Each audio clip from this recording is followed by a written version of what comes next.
Bayangkan, negara sebesar India atau negara semaju Australia tiba-tiba datang ke Indonesia, bukan untuk urusan wisata atau investasi teknologi, melainkan untuk memohon agar mereka diberikan jatah pupuk.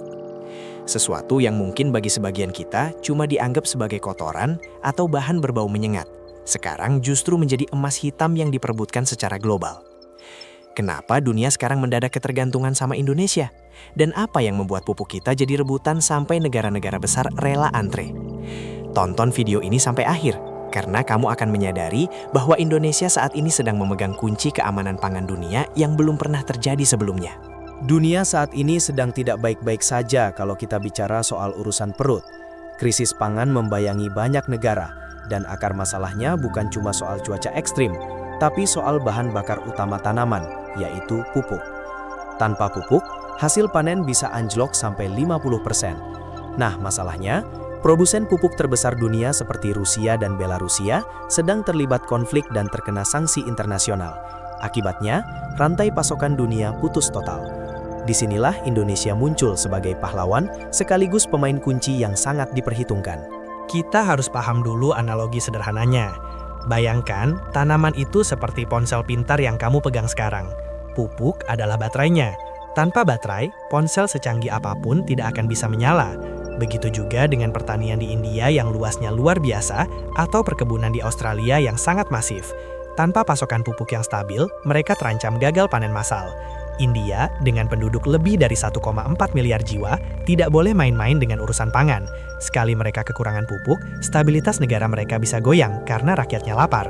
Itulah alasan kenapa pemerintah India sampai memberikan perhatian khusus dan menjalin komunikasi intens dengan Indonesia untuk memastikan pasokan pupuk urea dan NPK mereka aman. Australia juga punya cerita yang hampir mirip.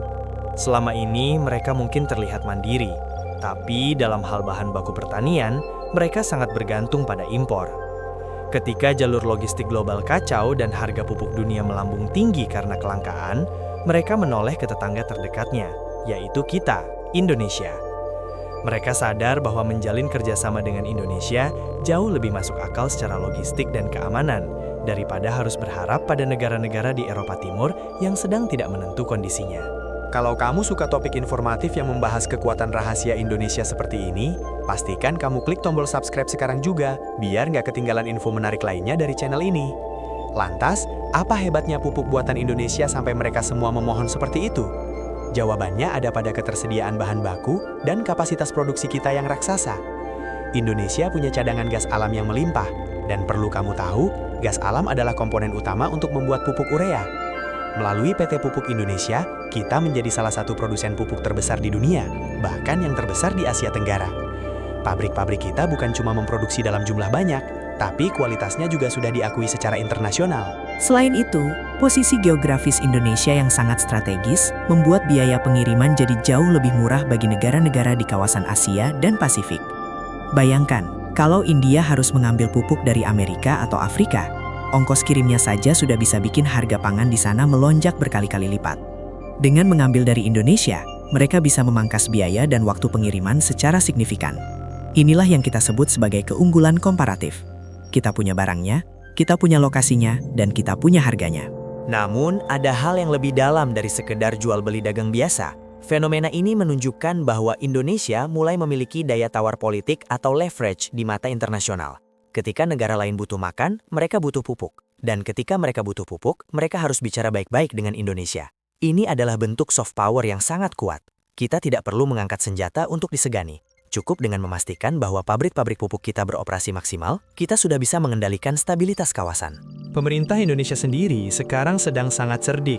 Kita tidak langsung memberikan semua hasil produksi kita ke luar negeri. Prioritas utama tetap diberikan untuk petani dalam negeri, guna menjaga ketahanan pangan nasional. Tapi, kelebihan produksinya atau surplusnya, itulah yang menjadi komoditas panas di pasar global. Indonesia bahkan mulai mengembangkan pupuk ramah lingkungan atau green ammonia untuk masa depan, yang artinya kita bukan cuma memikirkan kebutuhan hari ini, tapi juga tren dunia di masa depan yang menuntut industri lebih hijau. Studi kasus menarik terjadi beberapa waktu lalu ketika pasokan global benar-benar seret. Harga pupuk dunia naik sampai 300% di pasar internasional. Banyak negara berkembang di Afrika dan Asia Selatan benar-benar lumpuh. Dalam situasi kacau itu, keberadaan industri pupuk Indonesia menjadi penyelamat. Kita bukan cuma menjadi eksportir, tapi menjadi penyeimbang harga. Dunia menyadari bahwa ketergantungan pada satu atau dua negara besar saja sangat berbahaya.